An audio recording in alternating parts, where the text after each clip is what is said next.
Hey, what's going on, everybody? It is time for Tuesdays, just after Bill Burr's Monday morning podcast. It's Joe, as you know. And let's jump right in on Bill. He fucking had a very serious podcast yesterday, man. It was all, fucking same shit as always. I guess I'll get my rant, my bitching about Bill out first. And then we'll go to the nice stuff, and then we'll go on to my fun weekend. And I actually mean fun, not like bullshit, but actually fun. So, alright, let's see. Starting off with Bill. I don't know about everybody else who listens. Obviously, he's obviously got fans of every race and culture, but I'm sick of hearing this fucking my people bullshit, dude. I mean, don't get me wrong. I'm not disagreeing that there aren't, plenty of white CEOs that are scumbags and billionaires. And obviously, if when he's talking about like Elon Musk and Trump or whatever, blah, blah, blah, my people, if you're talking about that, like your people's and just the ones that you see, then that's fine. But I can't fucking sit around and listen to these podcasts anymore and just hear my people, my people, my people. Not every white person is your fucking people. Like, what are you now? All of a sudden, you're the fucking, like, MLK of white people? Like, my people will be, one day we will not be racist, and one day we will not be billionaires. Like, what are you fucking talking about, my people? I know a bunch of fucking white people that are poor. Me one. I just don't fucking... all these people that say, you're talking about all these people saying, they're talking shit about Nia and they're talking shit about me not being funny because I'm woke and I'm this and I'm married to a black lady and blah, blah, blah. And like I said, I'm not, disagreeing about CEOs, but I do know that there's Middle Eastern, Arabic, Muslim, whatever, Hindu, Indian, however you want to scope the Middle East, there's CEOs from all around that area who are rich as fuck. There's Asian from, whether it's Japan, China, the Koreas, Hong Kong, Taiwan, yada yada, Thailand, etc. CEOs from all those places that are rich as fuck. So why is it that just only the CEOs right here? Why is it only the white CEOs that are the bad ones? What about the CEOs that are running the fucking oil companies like Al-Shamak, whatever the fuck, and his name is, or their name is, and these CEOs are running fucking Exxon, and you got all these big oil companies, all these fucking, like Monsanto, we don't know what the fuck, well, I don't know what the fuck that CEO looks like, but, I'm just saying, if you're gonna go by billionaires and people trashing the world, yes, I will, like I said, I agree. For the last, however many couple hundred years, if not maybe, 1,000 years, or since, the Jesus time, yes, white people have been acting all hoity-toity, better than everybody else. You got the slavery in the Americas, well, on top of around the world, but, my argument to that is you go back to ancient Rome, and slaves were anybody that was caught. It wasn't fucking like, oh, well, look at this, we caught us some Africans, they're slaves now. But we caught a German guy, so we're going to let him, own a farm. No, if they fucking, if an ancient Roman army attacked Africa and they caught, 10 black dudes, 12 white dudes, and 6 Asians, they're all fucking slaves. They're all, or fucking gladiator, or whatever you want to put, whatever you want to use them as, but they're being used for the captors, the people who caught them. They're being used for that anyway. But no, I'll agree. In the Americas, at least, or in the United States, because I don't know about Canada. But I know that the Europeans, screwed over, like the Mayans or the Aztecs or both or all of them, so I agree on that. Yes, slavery, the white privilege as far as it does go still, and as far as it did go. Inequality, all that, I 100% agree. I just can't fucking be, like, I can't sit here and listen to one of my favorite comedians, supposed to be funny. Like I said, it was a serious podcast yesterday. So, you know, we're going with a grain of salt, but the fact of the matter is, every fucking podcast, whether it's a reader or, a writer, like an email, you know, it's like you didn't fucking read my email. Mine had some fun in it. It was fucking a happy birthday one, had some fucking jokes in there, had some good shit, and he just goes straight down fucking Main Street billionaire fucking politics. Like, dude, you're not a politician, you're a comedian.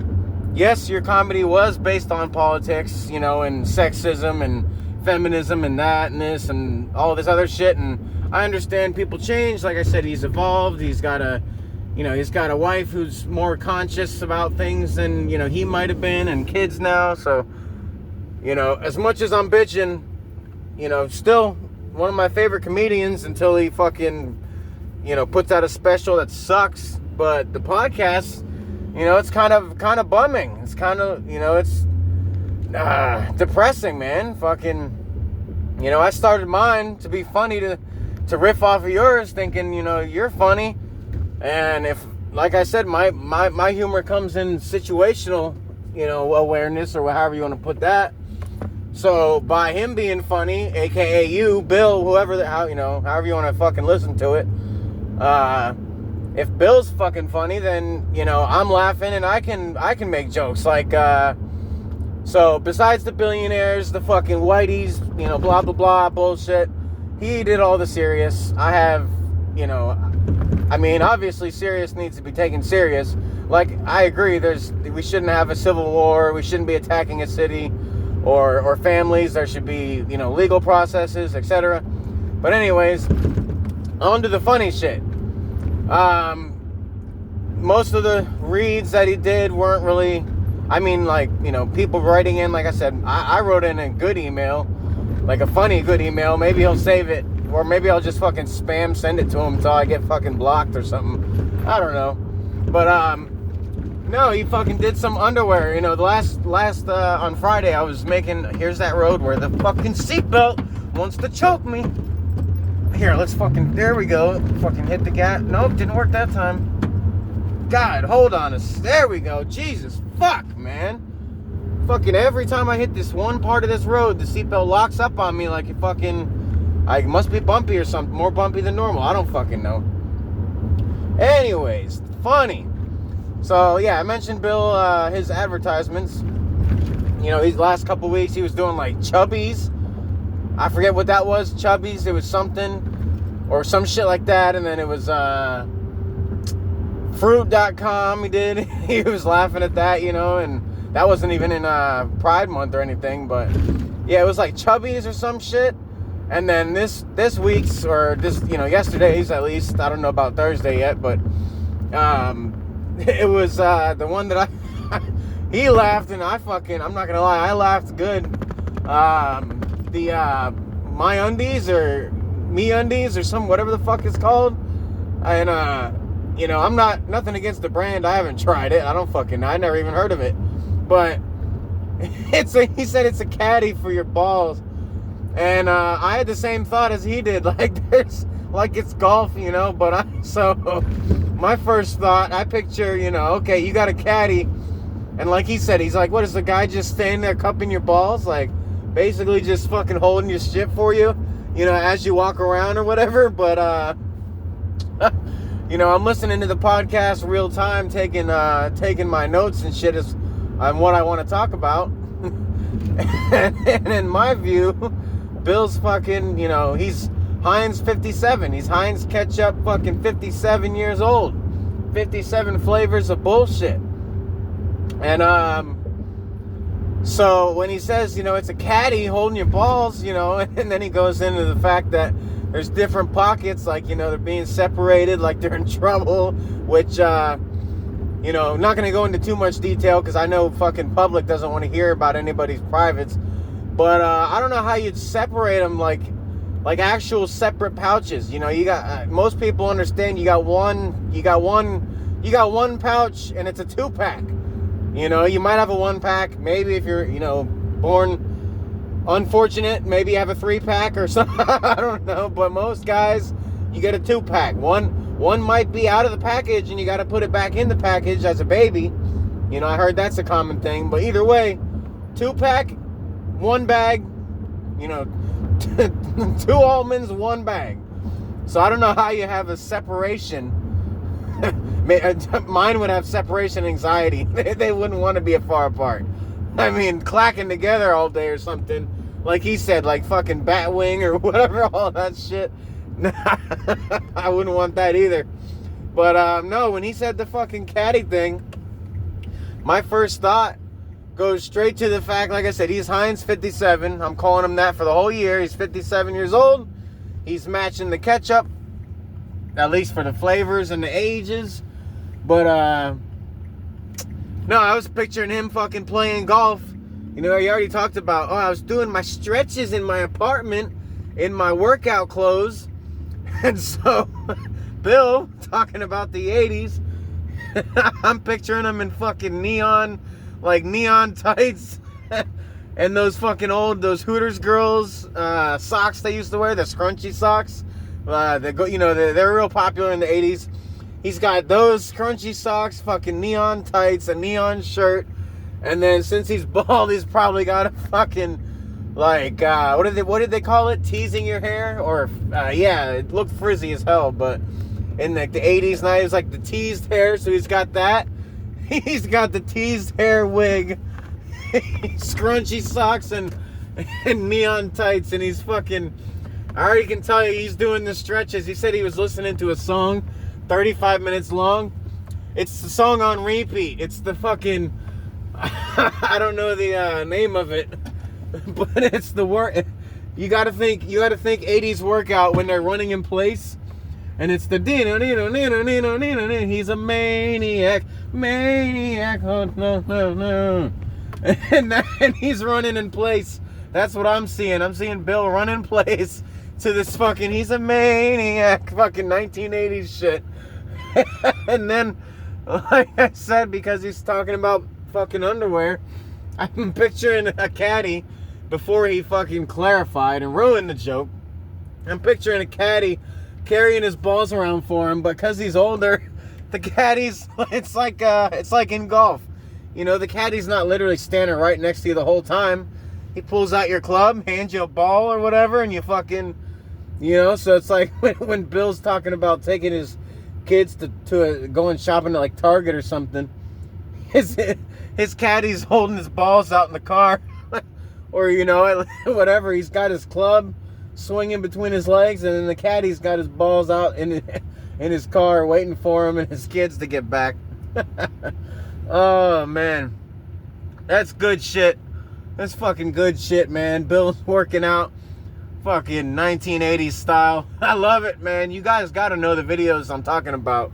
Those fucking 80s workout videos, man. They fucking, I feel like everyone had that same song. The he's a maniac. The dee-doo-dee-doo-dee-doo-dee-doo. I don't know the fucking exact, you know, that's the beat, but I don't know the tone exactly, but you fucking know what I'm talking about.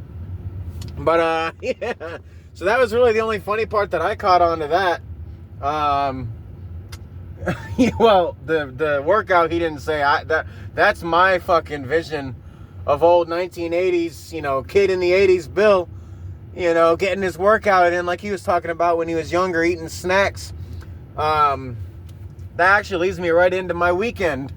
So like I said, I had a fucking good weekend. I wasn't full of fucking drama and anger and racism and sexism, man, and fucking, you know, billionaires ruining my life. I mean, they already did that. So I might as well enjoy what I got, right? Only got fucking, you know, like Bill says, you only got one fucking life. So that's why I'm not worried about fucking, you know, I mean, I'm worried about what happens. Obviously, I think about, you know, what I do, but as far as like podcasting, fucking emailing people, fucking, you know, like I said, going to meet people, you know, it's like at this fair I went to on Friday. I was like, you know, you never know who you meet. I didn't meet anybody special or nothing, you know, it's nobody famous there. It was just small town fair, you know, small town right next to my small town. So I just, you know, got a ride over. You know, they had a little beer garden there, you know, so I had to have a couple drinks. Wanted to be a responsible fucking drinker. So I got my ride up there to the fair, and it was different. I'm from Tampa Bay, and I spent, I'll be 34 this year. I spent, say, probably about 32, I'd say 31. When I turned 30, say about 3 years roughly, on and off, I was out of Florida. But it was usually during the winter or, what was I going at? What was I fucking going at? Oh, yeah, so it was usually during the winter or spring, so it was, off season for in Florida, there is no winter and summer activities. It's all of it is summer. It's just fucking summer. You sweat your ass off on Christmas, you sweat your ass off on New Year's, you sweat your ass off on fucking Valentine's Day, and you sweat your ass off all summer long. It's just a little bit less in the quote-unquote winter, but the trees don't change colors. You don't get the fucking, you don't get any snow. You don't get any, like, spring. There's not that new green, that beautiful, brand new growth, foliage green. All that shit's missing in Florida.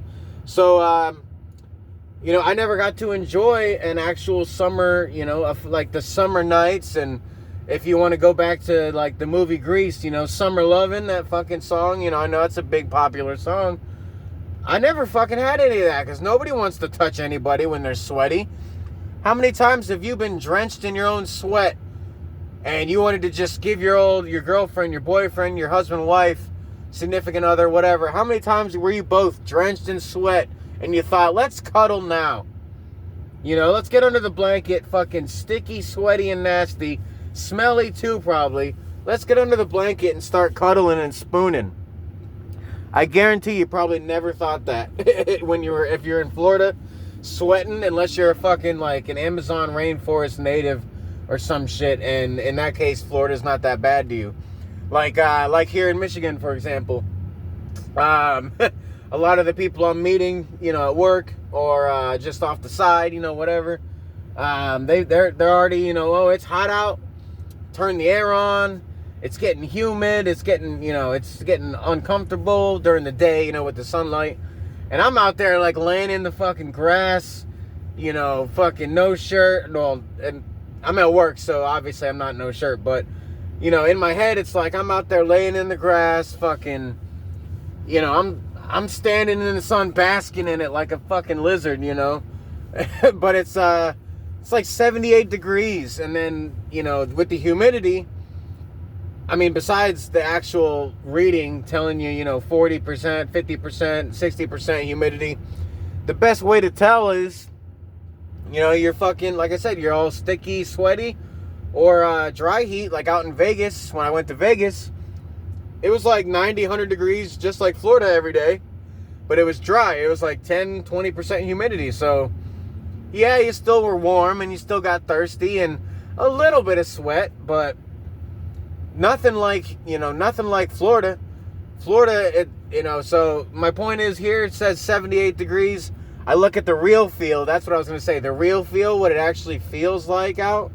In Florida, the humidity makes it, it only does get up to like 90, 95. That really is the max in Florida that the quote-unquote temperature goes to. But with the humidity, you get to like 115, 120 in the summers and spring, fall, those times. And that's just fucking unbearable, man. But no, the funny part is, people here, it's 78, feels like 79, feels like 80. So that's just a little humid, like 2 degrees worth of humidity. Which, and, like I said, I'm used to the 15, 20. So that's why I mentioned the Amazon people in Florida. Because there's some people that just love the heat. Like, I mean, just love it. Like, love it. And then there's people like me that I just, I'm so happy I'm here, and that people are bitching about heat before I am. Like at work, I bring my jacket to work. It's June, dude. It's, like I said, 78, 80, 85, whatever. It's fucking June. We're about to be July. And my supervisor, he hates the heat worse than I do, so he keeps it like 60, 58, 60, 65, somewhere in there in the warehouse, but it's enclosed. You know, we don't have our bay doors open or anything, so it actually gets chilly in the warehouse, like just sitting at your stations doing your work. So I wear a fucking jacket at work, and it's fucking hilarious because, you know, I'm of the type, I can put more layers on, but once I get down to naked, what the fuck do you want me to do to cool off now?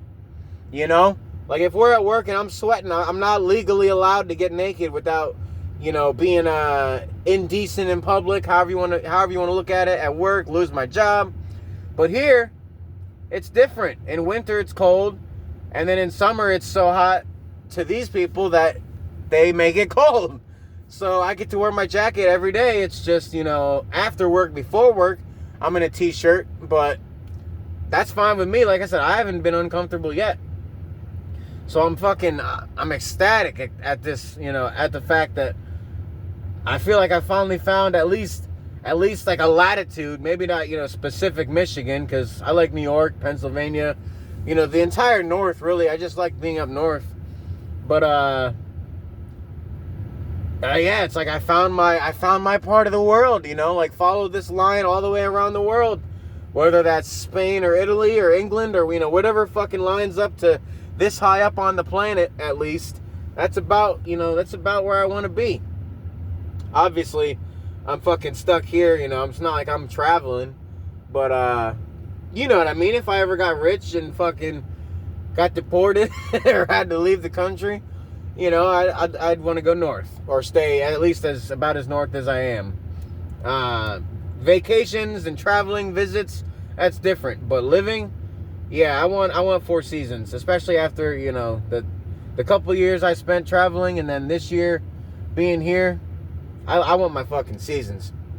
But no, I went to this little fair, and, you know, being from Tampa Bay, every, you know, Florida State Fair, the Strawberry Festival, everything there is, you know, we're expecting, you know, 2 million people over the weekend, or like the air show at the Air Force Base down in Tampa Bay. The air show, it's like, you know, get there 4 hours early. You know, gates are closed, like, show starts at noon, gates close at 9 a.m. because that's how many fucking people go. Here, dude, it was like, I mean, I'm not saying it wasn't busy, but, you know, it's a whole different feeling. Small town vibes. You got families like, oh, hey, Bill. Oh, hey, Bob. You know, which, funny I said Bill.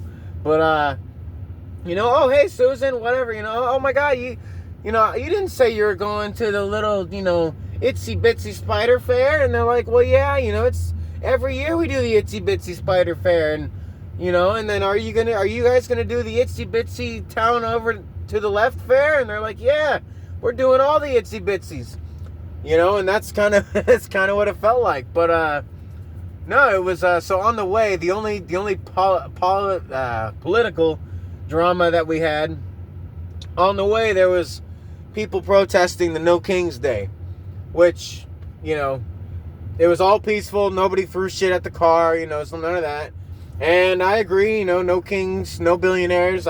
I'm, you know, supportive of that. So, no, I mean, I also support, you know, the country and our military and our safety. So I'm not no fucking snowflake, you know, super woke, super liberal, but I'm also not no fucking racist, conservative ass fucking, you know, I'm in the middle. Everybody's a human.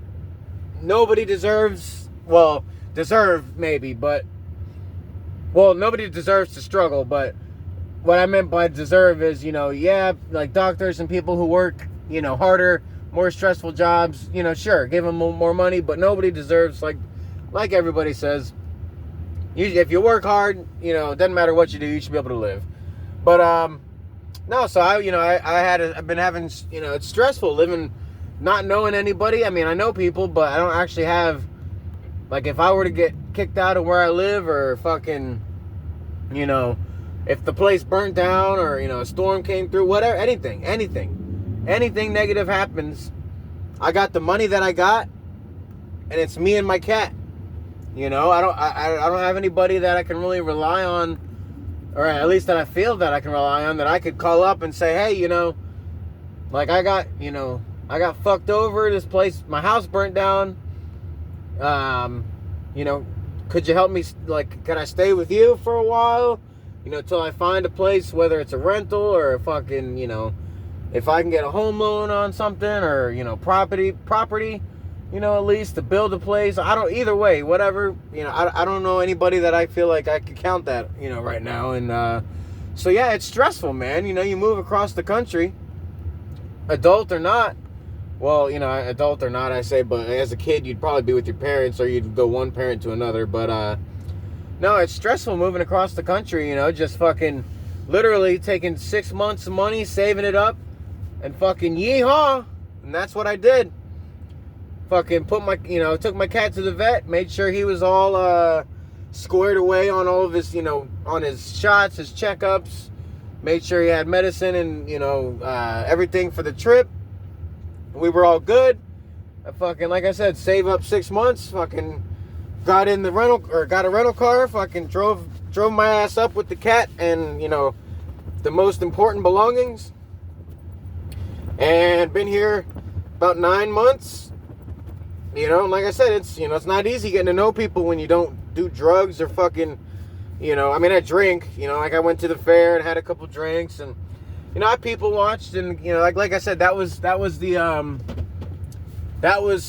best part about it was the relaxation and the fact that I got to socialize a little bit and feel like I was part of a fucking society again, you know, because working every day and going home, even if you have a drink, even if you have a roommate, a friend, you know, whatever, it's not the same as actually getting out in public and fucking being a part of society. And, you know, even like I said, I didn't fucking fraternize with a bunch of people. I didn't flirt with anybody well, there was one girl that kept looking at me. She was real cute. And she kept looking at me too, you know, like we made eye contact a bunch.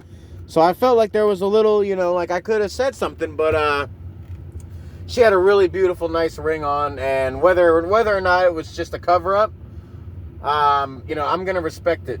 If she comes to me and says, hey, look, this is just a bullshit cover, you know, or if she starts talking to me and, you know, we get in a conversation and I find out, you know, she's not engaged or married, then it's different. But, you know, like I said, I was sitting there. They had a nice little amphitheater, like concert stage. And so it was cool. Long story short, you know, like I said, she was good looking, gorgeous girl. Single mom, she had a kid, baby. So, and that's another reason I figured, you know, the ring, the baby, you know, you know, she could be keeping the ring. You know, I know women who've done that. My stepmom, you know, kept the rings, I think. So, you know, nothing against that. But like I said, I'm not assuming. So when I saw it, you know, I'm taking the gentleman route all the time until I'm given a green light, you know, from that person. And even then, I don't want to be a homewrecker. That's actually how I found my first wife. I didn't homewreck per se, because she had a couple boyfriends, you could say. You know, she wasn't the fairest of people at the time. She did improve, and you know, she improved a lot. She learned a lot. She got smarter. She you know, throughout our marriage, she did become a much better person. I'm not going to say where she's at now, what she's doing now, you know, how good or bad things got for her, because that's, you know, none of anybody's business. But during the marriage, at least I can say, and also I can't really speak on it, because even if I think something, you know, I could think something about her, but I'm, you know, across the country from my ex-wife now, so... You know, I'm not going to sit here and say, like, oh, she's probably sucking dick, you know, behind a McDonald's for a fucking, you know, for a fucking McNugget. You know, like, I don't know what she's doing. She could be fucking hitting the lottery right now, you know? But, point is that, what was I saying? I was saying that, talking about fixing something. Oh, no. So I was at the fair. Oh yeah, the home wrecking thing. Yeah, the girl with the ring. Yeah, I don't want to do that, because that's kind of, so my ex-wife, she had a, you know, main boyfriend, and then a couple guys she was flirting with, whatever, blah blah blah. And you know, of course, I joked before about it, I turned a hoe into a housewife for about 5 to 7 years, 6, 7 years. And you know, I can't say when she started cheating or if she cheated before I knew about, but that's how it ended. Looking back now, I harbor no. I mean, I always gonna have a little bit of anger because I love the woman, but at the same time, it is what it is. You got to move on, and I know that if love is meant for me, children are meant for me, then there's a woman out there who will be faithful past 5 to 7 years, and I understand they call it a 5-7 year itch, on purpose, and that's something she never talked about. We know she wasn't. She was, well, her family, not just her. I'm not going to sit here and say her. Her family was of the type of people that when you have a problem, you just fucking, you just let it float away. And the problem with that is people harbor stuff, and then next thing you know, you're fucking, furious and hate this person. And all the while, if you would have just talked to each other, like respectful, caring adults, whether it's friends, spouses, roommates, anything, doesn't matter, fucking, even so out in public, if you just be honest and respectful, a lot of shit can get solved. I don't think if I would have known what she was feeling and she would have known how I was, well, she knew what I was feeling, but if I would have known what she was feeling, when I should have known it, she might not have cheated. Things might have been different. But, that's all in the past now. But anyways, I'm at the fucking fair, right? I'm by myself. I went by myself. I figured, fuck it. I'm just going to go. And like I said, I chilled at the amphitheater thing. I mean, I did walk around like Bill. I got my snacks in. You can't go to a fair and you got to get a cheesy, I say cheesy as in like a cheap but expensive. But, you got to get a crappy slice of pizza, a hot dog, some fries, an elephant ear or funnel cake or ice cream. You got to grab like a one of each kind of deal. You got to hit all the stands that, and try something. And, you got to be that fat fuck. And then you ride some rides. Yeah, I didn't ride any rides. Like I said, I'm by myself and I'm an adult. So, what am I going to be on the fucking little key ride? Like, whoa, fucking by myself, like looking like a fucking creep. But no, so I got some food, went to the beer area. They had a little stage. And since Juneteenth is, I believe, what's today? 16th, 17th, Thursday then? Thursday be Juneteenth. But so they did the celebration, at least for this town. Their fair had the Juneteenth celebration during the fair. So I show up at like 1, 2 o'clock and the fair goes to 10 p.m. I stayed the whole day. Walked around, sat in the field some, smoked, drank, watched a couple concerts. That's what I wanted to say about the concerts.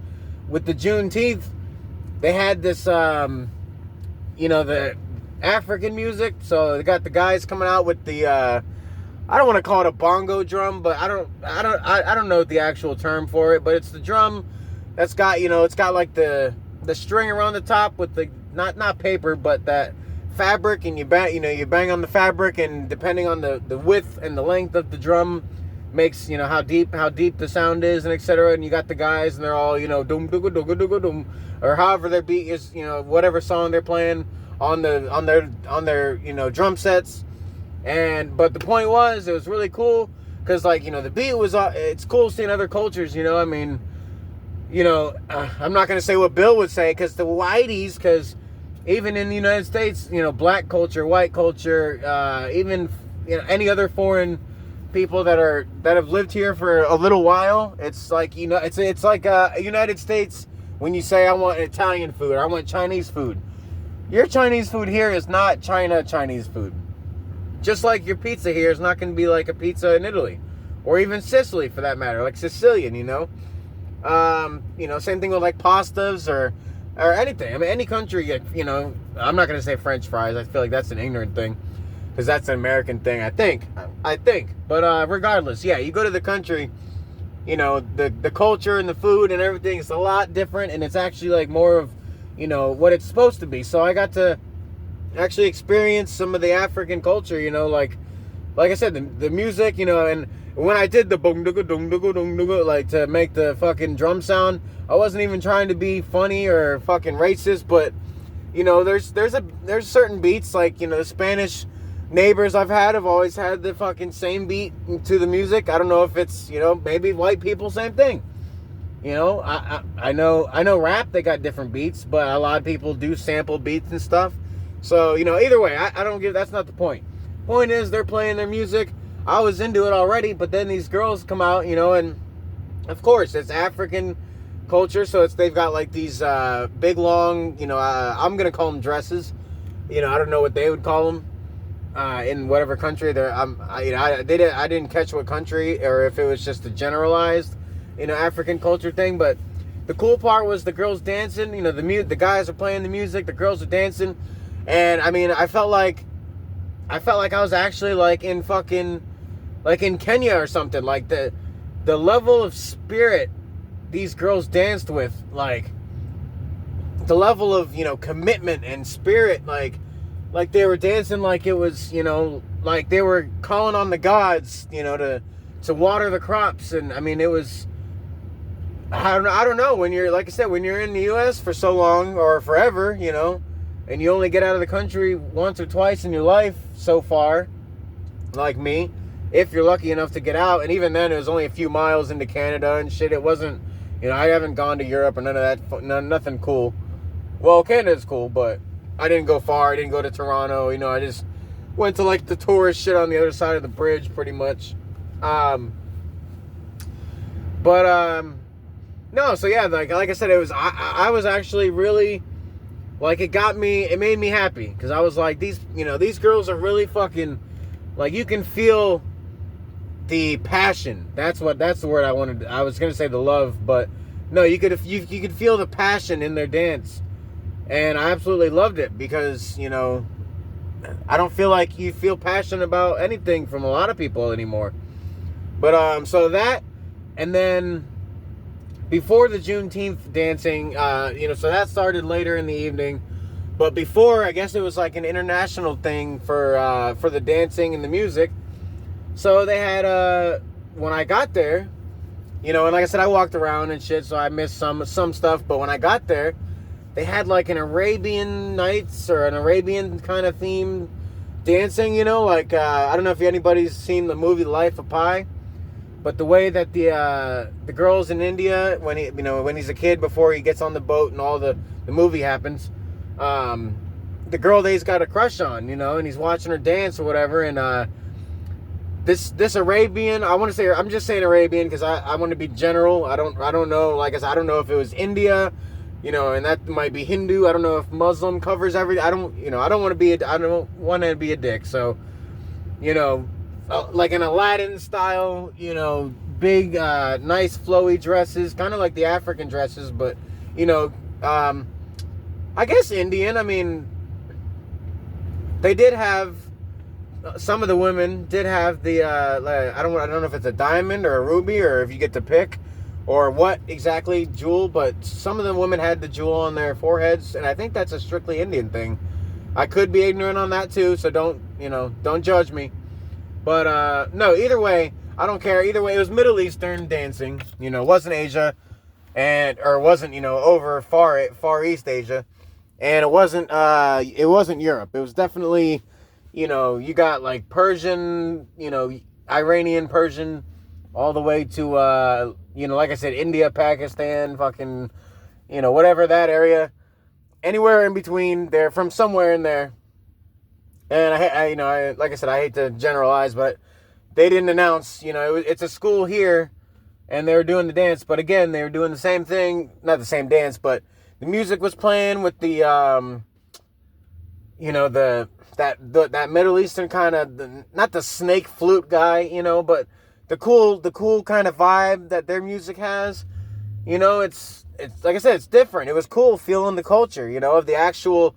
You know, the words weren't English. The beats weren't, you know, fucking hip-hop or rock and roll. It was actual, you know, what their music would have been or probably is. And the dances, you know, putting their hands together and doing, like, the snake things and the different legs and, like,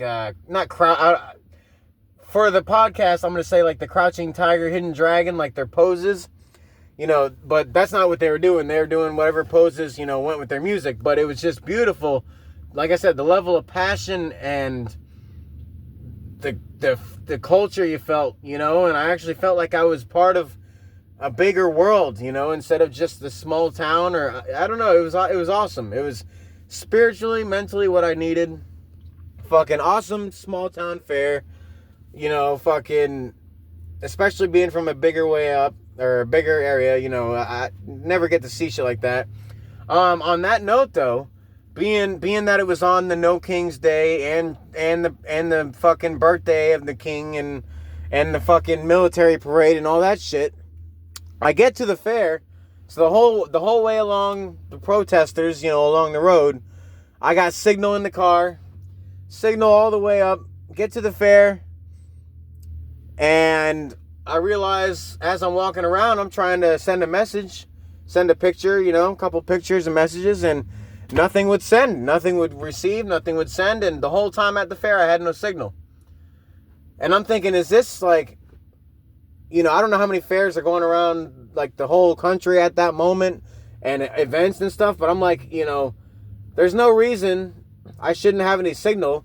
Yeah, it's a small town, but I live in a small town, arguably smaller, from what I hear, smaller and, less income on average than the town that I went to. So if anything, I should have better signal at home, or better signal at the fair, not at home, but I had zero signal at all. And it made me think, like, is this a distraction? Is this on purpose? Like, they're like, all right, he's at the fair, so let's keep him off the internet, keep him away from the parade, keep him away from protesting, because when I was driving past the protesters, I had signal. I could have called, I could have called anybody. I could have called and said, they're being crazy. I could have called and joined, I could have done whatever with the phone. But as soon as I got to the fair for 8 hours, man, 8 fucking hours, I couldn't get damn near a fucking message out. A phone call, a message, a fucking picture, nothing. Everything that I had to wait and share later. So, fucking riddle me that, Batman. That's kind of creepy. Speaking of microchips and, new phones and shit, like Bill was on his podcast. He had one of his people writing in, talked about new smart dumb phones. But, and then he was saying how you're being recorded and listened to and all that. And, I like I said, not having signal with thousands of people around and fucking, at a fucking fair. And the fair was downtown because it's a small little town. It's not like it was out in some fucking, field like 60 miles out or something. It was, 10 miles over, 15 miles over, small town, middle of like town square. Here's the fair, kind of rhymed. Town square, here's the fair. Get in and get your air. I don't fucking know. But, no, lastly, end of the night, about 10 o'clock, the fair ended. So I was trying to get out. Around 9:30, I figured that they were doing their last set of music, and I'm not in it at all or anything. So I got my 7-8 hours of daylight and people watching, a couple drinks, like I said, my snacks, all my fair shit. Got my checklist, bucket list of the day off. So I was trying to beat traffic out, but I had to wait for my car to pick me up. Like I said in the beginning, responsible drinker. I'm not gonna, endorse driving. Even if you have one or two, just be safe. It's fucking, Uber's not a lot. If you want to take a limo or something, that's on you. But Uber's the cheap. Uber fucking. I don't think it's DoorDash. Yeah. Either way, there's taxi. There's cost-effective ways of saving your own life and somebody else's possibly.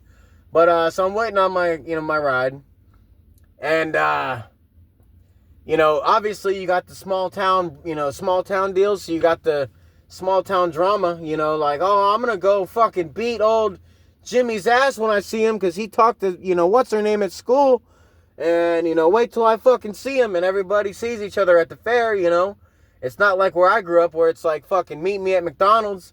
Because the closest McDonald's is damn near like 20 miles probably. So everybody who knows anybody's at the fair, right? It's like 1950s up here. So I'm fucking standing on the, I'm waiting for the fucking car.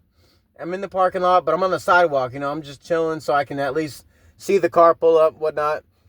And like I said, it's a little before everything shut down, so people are leaving, but there's these two cars right next to each other, door to door. And there's these guys yelling at each other and girls, like both, all four windows facing each other open. People out of every single window screaming back and forth.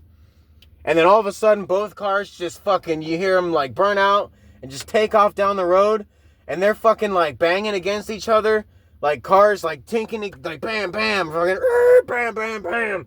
And you hear fuck you, no fuck you. And you're fucking hearing like fucking fuck you, and they're swinging at each other while they're fucking driving like full speed ahead out of the fucking windows at each other. And I just thought, well, there's Marty McFly chasing fucking Biff in the 50s.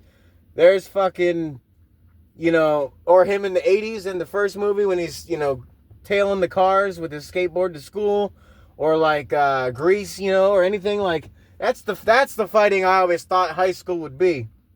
But when you're in a big area where there's hundreds and hundreds and hundreds and hundreds of kids per high school, and there's 20 high schools, it's not, it's more clique fights, like a whole group on a whole group.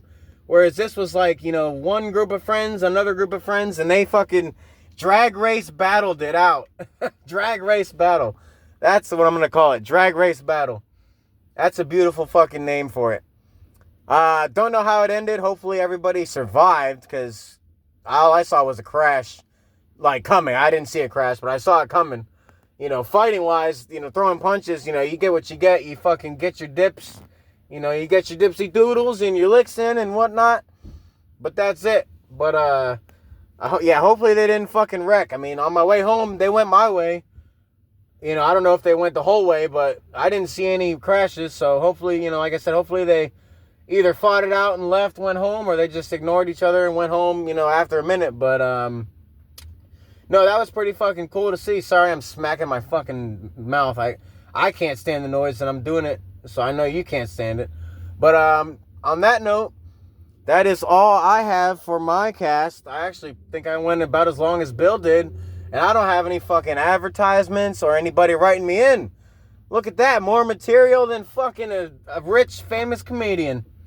And it wasn't even as serious. And I actually had a little giggle here and there, and some good feeling stuff. But on that note, we got the basketball. We're tied, I believe, 2-2. Game tonight to decide who goes up 3-2. It's game 5, so it's going to be home, away, home. So we're in Oklahoma. We'll see how that works out. And then tomorrow we got in Florida, game 6. I hate to say, but it looks like Edmonton's, I don't know, they might force a game 7, and maybe they do win 2 in a row. It's definitely not impossible. But Florida's just a beast, man. It's like my Lightning during that 3-year run. Up until they met the Avalanche in the final, and they were just gassed and didn't have it. Those 2.5, well, not even then. From 2015 to 2022, 7 years, the Lightning went to 4 cups. They only won 2, but they went to 4. So, that team reminds me a lot of this Panthers team, and there was no stopping them. And that's how this Panthers team, there's no stopping them. I don't like them. They're my state, home state rival, and they took my team out of the playoffs 2 years in a row, I believe, just like Bill said. Oh, no, Toronto took us out last year. Yeah, I forgot. They're one fucking first-round win in 70,000 years. But, no, so yeah, we'll see how all that goes. Other than that, Bill was serious. I'm not, so go fuck yourselves. Have a happy, healthy, safe, all those good words, all the good feelings, good vibes. Have a good week. Hopefully you don't work too hard, because it's not fucking worth it. Your life's worth more. On that note, Bill, go fuck yourself, you fucking rich, white, pasty motherfucker. I get bruises too, and I don't know where they're from. I poke them, and it just fucking hurts. It doesn't tell me shit. So, yeah. Then maybe that's your red hair versus my brown hair. and your redhead eyes, I don't know what fucking color eyes you got, versus my blue eyes. Yeah, I got blue eyes, besides the brown hair. I know, don't call me a fucking superior race. I'm not. I'm just a fucking average fucking dandruff flaky motherfucker. On that note, go fuck yourselves. Talk to you Friday. See ya.